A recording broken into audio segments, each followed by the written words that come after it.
You came back. Good. Pull up a chair and try not to make a sound. This is the last whisper. On the last night anyone saw Aaron Vale as an ordinary man, he climbed the flood wall above the drowned end of Merrow Creek and waited in the rain with a hammer in one hand and a flashlight in the other. He had spent 11 years running from a face that kept turning up in glass, water, polished metal, and dead camera screens. That face never got older. It never blinked on time. People who noticed it for too long forgot things they should never have been able to lose.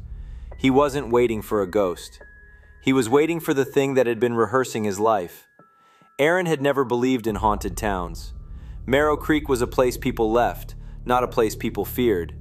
He came back because the county archives offered him easy money. The courthouse annex had flooded years earlier, and the county was finally paying someone to photograph damaged records before they turned to pulp. Aaron knew cameras, needed rent, and figured 2 months underground with old files was still better than talking to living people. The first strange thing he found was not a body, not a curse, not a hidden room. It was a photograph. A simple black and white family picture from 1962. Mother, father, 2 girls, front porch, Sunday clothes. Ordinary in every way except for the front window beside the door. Reflected in that window stood a tall man on the sidewalk, too far away to be part of the family, too clear to be a smudge. Narrow shoulders, dark coat, hands at his sides, face washed pale by sunlight. Aaron leaned closer, then laughed at himself. He had spent enough time around damaged film to know how easily water stains became faces. Then he opened the next box. A traffic collision from 1978. 2 patrol officers standing beside a wrecked sedan. In the chrome of the bent passenger door, the same tall man. A church picnic from 1989. In the plastic drink cooler, the same face floating in warped red reflection. A missing child search from 1997. Search volunteers in the woods, flashlights raised, and way back in the lens glare between the trees, the outline of that same unmoving figure. Different decades, different cameras, different people, same man. Aaron stopped smiling. He spread the photos across the concrete table and looked for patterns. Street names, dates, lens brands, angles. Nothing helped. The man never stood in the same place twice, but he was always there as if he already knew where the camera would point. What bothered Aaron most was the expression. Even blurred by age and damage, it looked patient, like somebody waiting for paperwork to clear. He took the photos home and scanned them after midnight. That was mistake number 1. On the 4th zoom, his software froze. The screen tore sideways into static, then corrected itself. For 1 frame, just one, the man in the window was no longer standing in the old photograph. He was standing behind Aaron, reflected in the black gloss of the monitor. When Aaron spun around, nobody was there. His apartment was silent except for the rattle of the air conditioner and the hum of his desktop fan. He told himself he was exhausted. He shut the computer, slept badly, and woke up with the odd, sour feeling that someone had been leaning over him in the dark. The next afternoon, he met Lenora Pike. Lenora had been the county coroner for 30 years, and judging by the way people lowered their voices when she entered a room, retirement hadn't softened her. She came to the archives for one reason. One of the boxes Aaron had opened belonged to her old office. He expected paperwork. Instead, she saw the photographs spread across his desk and went completely still. She did not ask where he found them. She asked how many times he had looked at the reflected face. Aaron tried joking his way through it. Lenora did not smile. She told him to put every photo back in the box, seal it, and leave it alone. He asked why. She looked toward the basement stairwell as though someone might already be standing there. Then she said a sentence Aaron would keep hearing in his sleep for years. Once it knows you can see it, it stops staying in the background. Lenora called the figure a local pattern, not a legend. Every few decades, someone in Merrow Creek noticed the wrong face in the wrong reflection. Then came 3 stages. First, delays. Mirror images moved a beat late. Voices on recordings answered after the mouth had stopped. Cameras dropped frames. Second, memory drift. Private details vanished, and strange borrowed memories slid in to replace them. Third, the pursuit.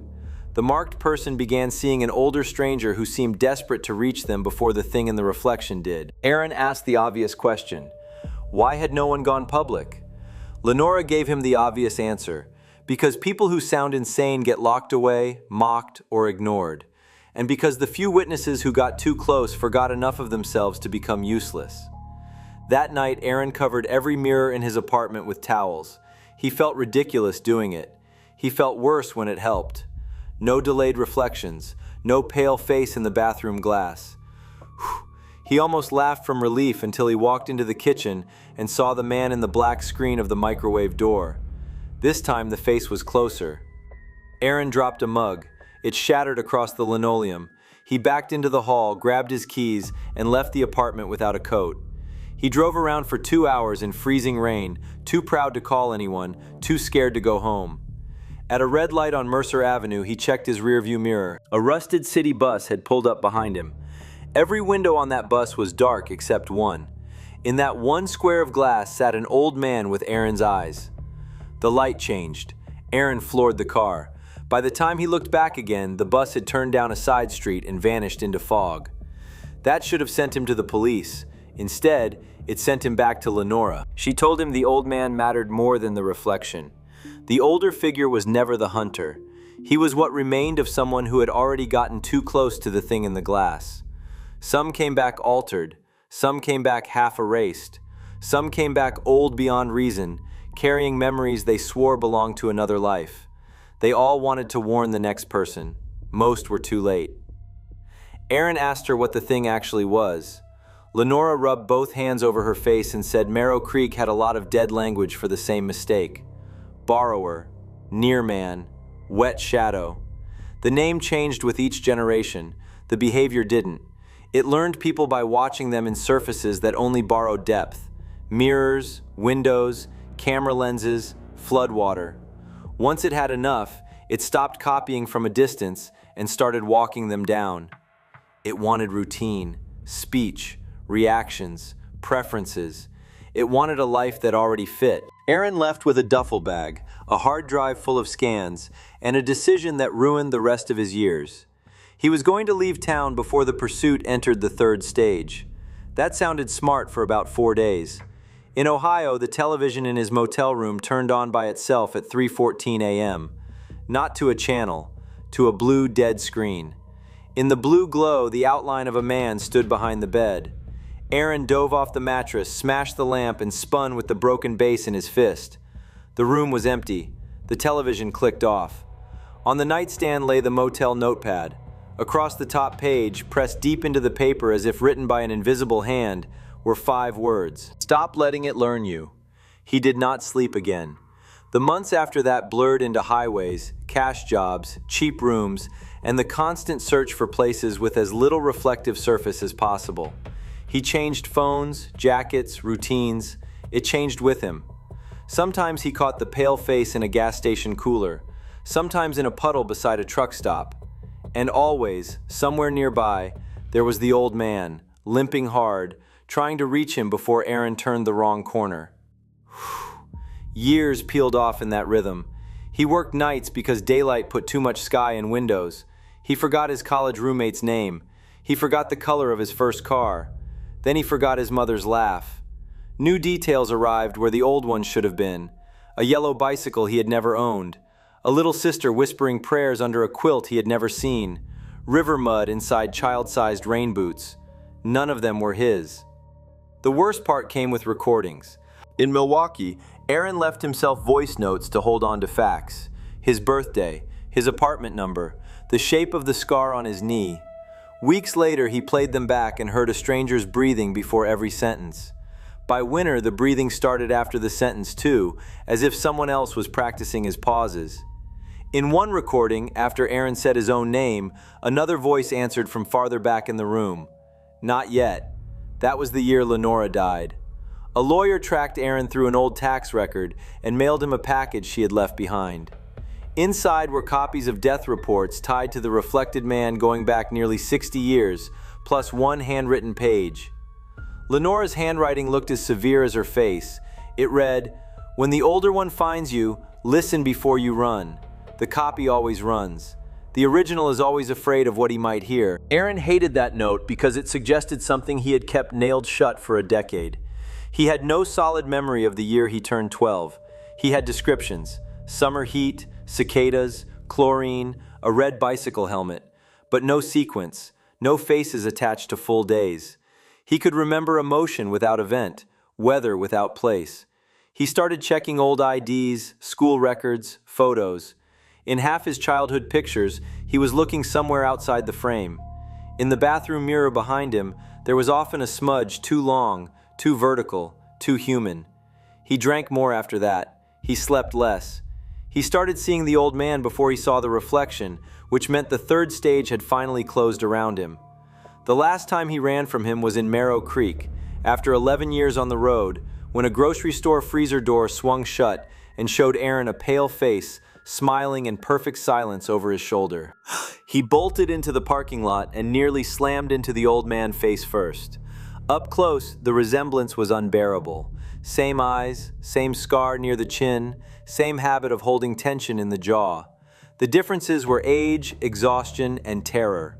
The old man grabbed Aaron's sleeve and said, "It is almost finished with you. Stop running." Aaron hit him hard enough to drop him to one knee and ran anyway. That was when he made his final decision. He would stop being prey. He would go to the highest concrete wall overlooking the black reservoir at the edge of Marrow Creek and wait for either the old man or the thing that wore his face in glass. He carried a hammer because it felt blunt, real, and final. Rain sheeted off the flood wall. Far below, the reservoir looked like a slab of broken midnight. Aaron stood under a failing maintenance light and watched the road from the service gate. At 1:07 a.m., a figure appeared in the rain, climbing slowly, one hand dragging along the rail. The old man had found him. Aaron waited until he was close enough to see desperate relief in the man's face, as if reaching the top mattered more than surviving it. Aaron swung first. The hammer caught the rail instead of the skull. Sparks burst. The old man flinched, slipped, then raised both hands and shouted for Aaron to look at his own wrist. Aaron almost ignored him. Then he saw it. He had not worn a watch in years, yet under the sleeve of his jacket, on skin slick with rain, a pale circle marked the place where one had rested for a very long time. The skin there was unworn by weather, untouched, preserved. The old man said his name, but not the way strangers say a name they have learned. He said it the way family does, with history packed into the syllables. Then he said names Aaron did not know he had forgotten. A mother named Elise who sang while folding towels. A dog named Juniper that slept under the kitchen table. A creek behind a rental house where Aaron had split his chin on a stone at 9 years old. He spoke of a winter power outage, candle wax on a Monopoly board, the exact joke Aaron's father told twice every Christmas because no one laughed the first time. The details landed like nails through glass. Aaron did not remember them with his mind first. He remembered them in his body, chest tight, throat burning, knees gone weak. The old man stepped closer into the light. His face was Aaron's face after decades of fear. He said he had been chasing the wrong version of himself across half the country. He said the thing in the glass does not just imitate, it borrows, then wears. Every year the copy becomes smoother and more convincing, while the original frays under the effort of remembering who he is. He said Lenora knew early. She misled the copy because once it fully understands what it is, it stops hiding in reflections and starts choosing people on purpose. Aaron wanted to call him a liar. The word never came out. Because out on the reservoir, where the rain struck black water and millions of needles, another figure was standing. Not on the shore, on the surface, tall, motionless, wearing Aaron's shape with impossible accuracy, head tilted, waiting. The old man whispered, "It kept you away from still water for a reason. Water tells the truth faster than glass." Aaron turned his flashlight toward the reservoir. The beam hit the figure, and the figure smiled a fraction before Aaron did. Everything after that happened in one ruined second. Aaron lunged at the old man in blind rage because rage was easier than surrender. They hit the ground. The hammer slid away. The maintenance light overhead burst and plunged the wall into pulsing darkness. The old man did not fight back. He just gripped Aaron's jacket and used his last breath to say, "When you leave here, you will call it survival. It will call it practice. Then his body went slack. By the time Aaron staggered up, the figure on the water was gone. Morning came gray and windless.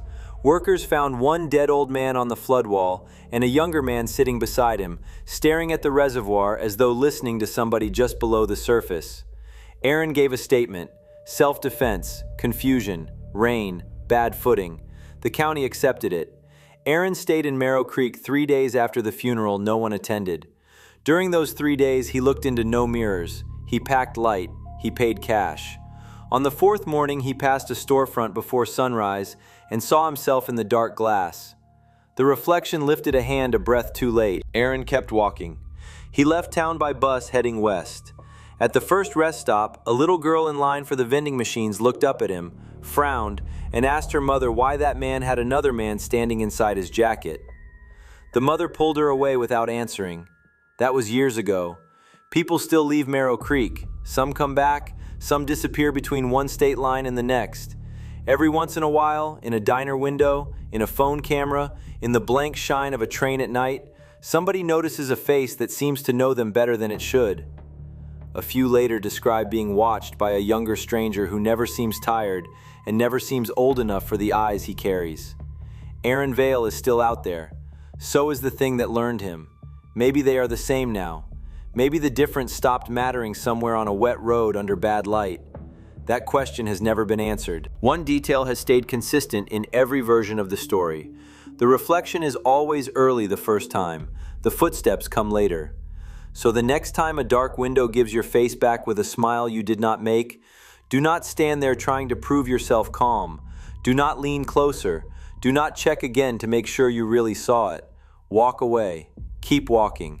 And listen very carefully when the second set of footsteps starts behind you. Because one of them belongs to the person you used to be, and the other one has already learned your name.